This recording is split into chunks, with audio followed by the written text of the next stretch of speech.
संभाजीनगर मधल्या नाराज भाजप नगरसेवकांची माजी केंद्रीय मंत्री रावसाहेब दानवे यांनी मनधरणी करण्याचा प्रयत्न केलाय। पक्षात नाराज असलेला राजू शिंदे यांच्यासोबत दानवे यांनी विमानतळावर चर्चा केली आहे। दरम्यान नव्या भाजपमध्ये फोडाफोडीचा प्रयत्न करत असल्याचा आरोप सुद्धा रावसाहेब दानवे यांनी केलाय। तर आम्ही कधीही फोडाफोडीचं राजकारण करत नाही असा पलटवार अंबादास दानवे यांनी केलाय।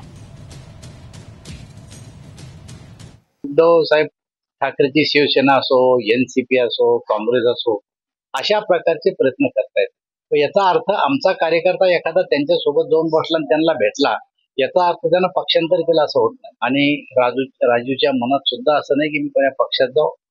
आम्ही आता बैठक घेतो याच्यानंतर, आणि बैठकीमध्ये सगळ्या कार्यकर्त्यांना सांगतो की आफीवर कोणी विश्वास ठेवू नये। शिवसेना फोडाफोडीचं राजकारण मुळीच करत नाही,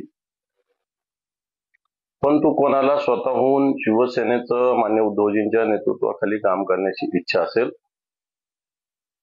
तर त्याला आम्ही थांबवू शकत नाही।